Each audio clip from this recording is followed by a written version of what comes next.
মদ্যপান, ধূমপান ও মাদক সেবন স্বাস্থ্যের পক্ষে ক্ষতিকর। বাংলা সাহিত্যের অন্যতম রোমাঞ্চকর কিছু গল্প দিয়ে সাজানো আমাদের এই চ্যানেল রাতের রহস্য রেডিও। আর আজ আপনার জন্য মৃগাঙ্কবাবুর ঘটনা। সত্যজিৎ রায়, জন্ম 2রা মে 1921 সালে। বাংলা সাহিত্য ও বাংলা চলচ্চিত্রে সত্যজিৎ রায় এক বিরাট ব্যক্তিত্ব। একদিকে যেমন বানিয়েছেন একের পর এক অবিশ্বাস্য সিনেমা, অন্যদিকে তেমনি পাল্লা দিয়ে আমাদের উপহার দিয়েছেন ফেলুদা, প্রফেসর শঙ্কু, তারিণী খুড়োর মতো চরিত্র ও অজস্র ছোট গল্প। 1961 সালে সন্দেশ পত্রিকার পুনঃপ্রকাশনা উপলক্ষে সত্যজিৎ রায়ের বাংলা সাহিত্যে রচনা শুরু, বাকিটা ইতিহাস। শুরু হচ্ছে মৃগাঙ্কবাবুর ঘটনা।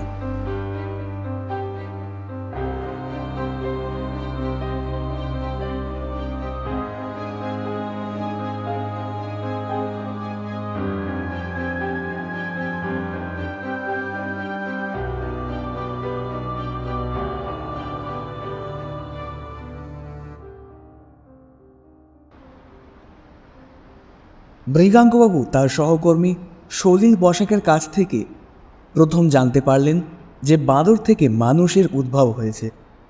এই খবর আজকের দিনে শিক্ষিত লোক মাত্রই জানে, কিন্তু ঘটনাচক্রে খবরটা মৃগাঙ্কবাবুর গোচরে আসেনি। আসলে তার জ্ঞানের পরিধিটা নেহাতি সংকীর্ণ। স্কুলে মাঝারি ছাত্র ছিলেন, পাঠ্যপুস্তকের বাইরে কোনো বই পড়তেন না। পরেও বই পড়ার অভ্যেসটা একেবারেই হয়নি। বলেন কি মশাই, দাহ্য ব্যাপার তো, বাঁদর থেকে মানুষ হয়েছে।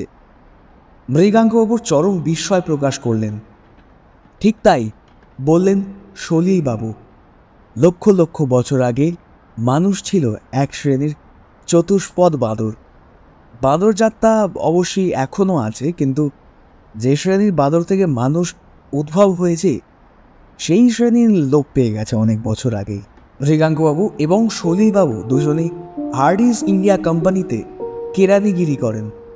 মৃগাঙ্কবাবু 22 বছর হলো কাজ করছেন, আর সলিল 15। দুজনেই পাশাপাশি টেবিলে বসেন, তাই একটা বন্ধুত্ব গড়ে উঠেছে ওদের মধ্যে। না হলে মৃগাঙ্কবাবু মোটেই মিশুকে লোক নন। বাঁদর থেকে মানুষ হওয়ার খবরটা মৃগাঙ্কবাবুর মনে গভীরভাবে একটা রেখাপাত করল। তিনি কলেজ স্ট্রিটের বইয়ের দোকান ঘেঁটে একটা বিবর্তনের বই জোগাড় করে ফেললেন। সলিল ভুল বলেনি। ছাপার অক্ষরে তথ্যটা দেখে মৃগাঙ্কবাবু আর সেটা উড়িয়ে দিতে পারলেন না। আশ্চর্য, বাঁদর থেকে মানুষের আসতে এত লক্ষ বছর লেগেছে। আদিম অবস্থাটা এবং পরিবর্তনের ব্যাপারটা এখনো কিছুটা অন্ধকারই রয়েছে। তবে এ ব্যাপারে প্রাণীবিদরা গবেষণা চালিয়ে যাচ্ছেন।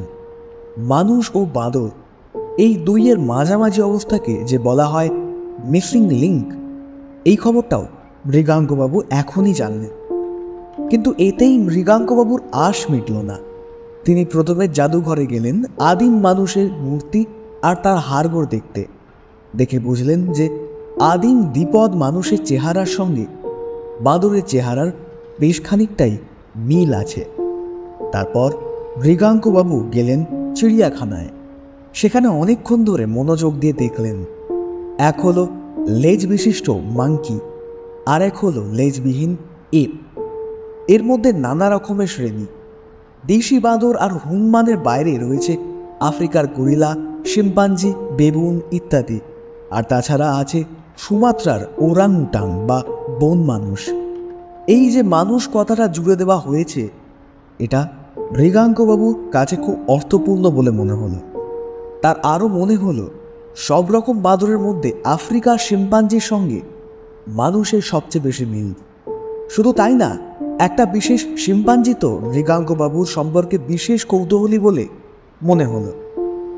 বারবার তার দিকে চাওয়া, এগিয়ে এসে খাঁচার শিক ধরে দাঁড়িয়ে তার দিকে চেয়ে মুখভঙ্গি করা, এমনকি দাঁত বার করে হাসা পর্যন্ত।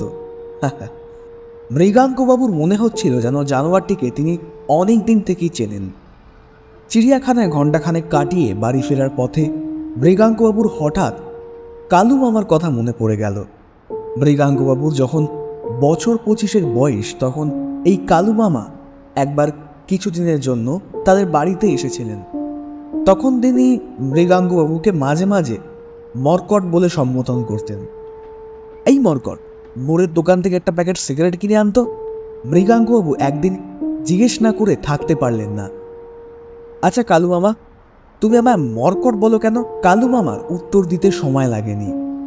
তোর চেহারাটা মর্কটের মতোই, তাই আয়নায় নিজের মুখ দেখেছিস? দেখলেও বুঝতে পারতিস না। কপাল ছোট, কুতকুতে চোখ, নাক আর ঠোঁটের মাঝখানটা এত বড় ফাঁক। মর্কট বলবো না তো কি বলবো?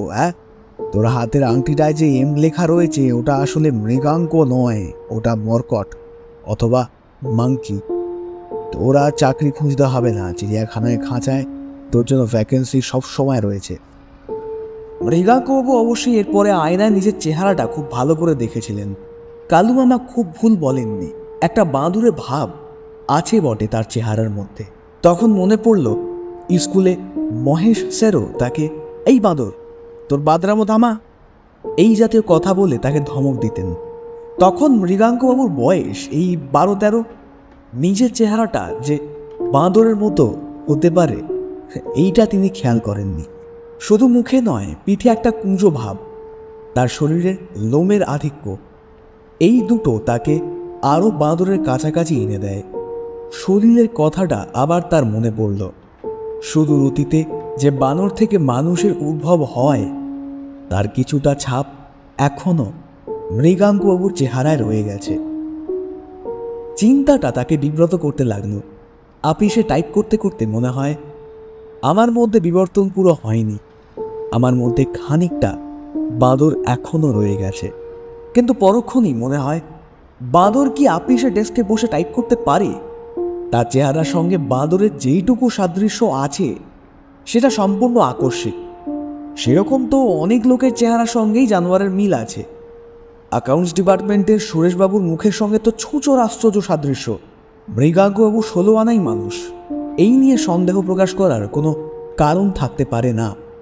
এরই মধ্যে একদিন মৃগাঙ্কবাবুর খেয়াল হলো যে তিনি কলা আর চিনে বাদামের বিশেষ ভক্ত। অফিস থেকে ফেরার পথে রোজই দুটোর মধ্যে একটা কিনে খান, আর এই দুটোই হলো বাঁদরের প্রিয় খাদ্য। এই বাঁদর, তুই কলা খাবি?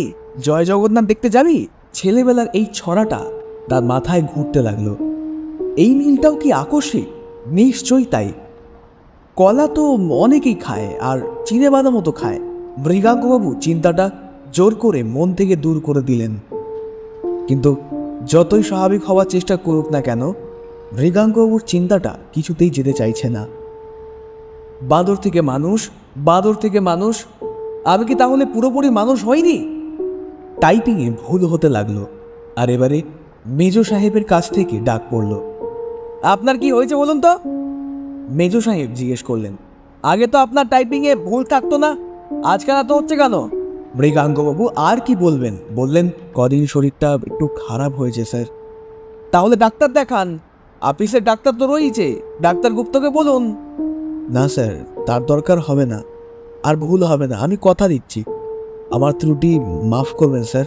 মেজো সাহেব মৃগাঙ্কবাবুর কথা মেনে নিলেন, কিন্তু মৃগাঙ্কবাবু নিজে মনে শান্তি পেলেন না। তিনি ডাক্তার গুপ্তের শরণাপন্ন হলেন। বললেন, আমাকে কোনো একটা ওষুধ দিন তো, যাতে আমার অন্যমনস্কতা অনেকটা কিছুটা কমে যায়, কাজে বড় অসুবিধা হচ্ছে। ডাক্তার গুপ্ত মৃগাঙ্কবাবুর দিকে কিছুক্ষণ চেয়ে বললেন, আপনার চেহারাটাও দেখে ভালো লাগছে না, আপনার ওজন কমেছে, চোখের তলায় কালি পড়েছে, শুধু ওষুধে কাজ হবে না, আপনার ছুটি পাওনা আছে? তা আছে, আমি গত 2 বছর ছুটি নিইনি। তাহলে দিন 7 ছুটি নিয়ে কোথাও ঘুরে আসুন, বুঝলেন? আপনার চেঞ্জের দরকার। অবশ্য আমি একটা ওষুধ লিখে দিচ্ছি, কিন্তু শুধু ওষুধে তো কাজ হবে না। মৃগাঙ্কবাবু 10 দিনের ছুটি নিলেন।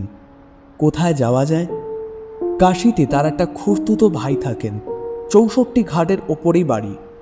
24 ঘন্টা গঙ্গার হাওয়ায় উপকার হওয়ার সম্ভাবনা আছে, তাই মৃগাঙ্কবাবুকে অনেকবার যেতে লিখেছেন, কিন্তু যাওয়া হয়ে ওঠেনি। মৃগাঙ্কবাবু কাশি যাওয়াই স্থির করলেন।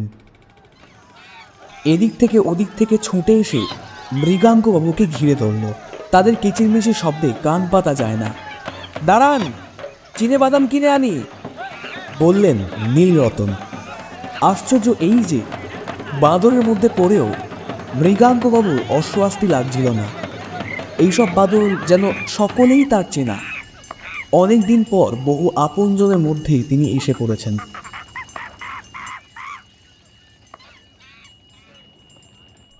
মৃগাঙ্কবাবু দুর্গাবাড়িতে গিয়েছিলেন কাশি আসার 3 দিন পরে। পঞ্চম দিন তিনি প্রথম অনুভব করলেন যে তিনি কথা বলার সময় খেই হারিয়ে ফেলছেন। তাকে বারবার ইয়ে বলতে হচ্ছে। অতি সহজ সাধারণ বাংলা কথাও তিনি যেন ভুলে যাচ্ছেন। নীলরতন শুধু বলছেন, মৃগাঙ্গদা, আজ দশাশ্বমেধ ঘাটে ভালো কীর্তন আছে, আমি অফিস থেকে ফিরে তোমায় নিয়ে যাব। নীলরতন একটা ব্যাংকে চাকরি করে। মৃগাঙ্কবাবুর কানে এই কীর্তন কথাটাও যেন অচেনা মনে হলো। বললেন, ইয়ে, কোথায় যাওয়ার কথা বলছিস? দশাশ্বমেধ ঘাট যাবে? ইয়ে, দশাশ্বমেধ ঘাট কেন কেন ইয়ে, সেখানে কি আছে? বললাম যে আজ সন্ধ্যায় ভালো কীর্তন আছে, তোমার খুব ভালো লাগবে, তুমি তো কীর্তনে খুব ভক্ত ছিলে। ও কীর্তন, ইয়ে, তা যারা করবে কীর্তন তারা মানুষ তো? এ আবার কি কথা মৃগাঙ্গদা, মানুষ ছাড়া কি বাঁদরে করবে নাকি কীর্তন? ইয়ে, মানুষ তো মানে এককালে বাঁদরই ছিল। যা তেরি, তুমি বড় আড্ডাবাজ বকছো তো মৃগাঙ্গদা। এই ধরনের রসিকতা ভালো লাগে না কিন্তু। আমি চলি অফিসে, 5:30টায় এসে নিয়ে যাব তোমাকে, কেমন?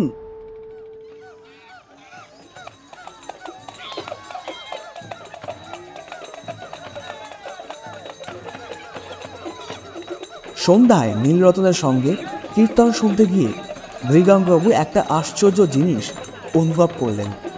তার বারবার মনে হতে লাগলো যেন বাঁদরের দলই খোল করতাল বাজিয়ে গান গাইছে। এ এক অদ্ভুত অভিজ্ঞতা।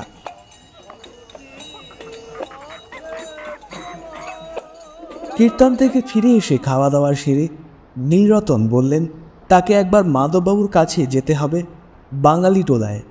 1/2 ঘন্টার মধ্যেই ঘুরে আসছি মৃগাঙ্গদা, আবার হোমিওপ্যাথিক ওষুধটা ফুরিয়ে গেছে, উনি ডাক্তার নিজেই ওষুধ বানিয়ে দেন। নীলরতন চলে যাবার পর মৃগাঙ্কবাবু বুঝতে পারলেন যে তার একবার বাঁদরের মতো হেঁটে দেখতে ইচ্ছে করছে। খাটের পাশে মেঝের ওপর উপুর হয়ে সামনের হাত দুটোকে পায়ের মতো ব্যবহার করে মৃগাঙ্কবাবু ঘরের কয়েকটা চক্কর মারলেন। 4 চক্কর খাওয়ার পর ঘরের দরজায় চোখ পড়তে দেখলেন নীলরতনের চাকর রামলাল চোখ ছানা বড়া করে মুখ হাঁ করে চৌকাঠের দিকে ঠিক বাইরে দাঁড়িয়ে রয়েছে। মৃগাঙ্কবাবু দাঁড়িয়ে পড়লেন। তারপর রামলালের দিকে চেয়ে বললেন, ইয়ে, অত অবাক হওয়ার কি আছে? কাশিতে থাকিস আর বাদর দেখিসনি কখনো?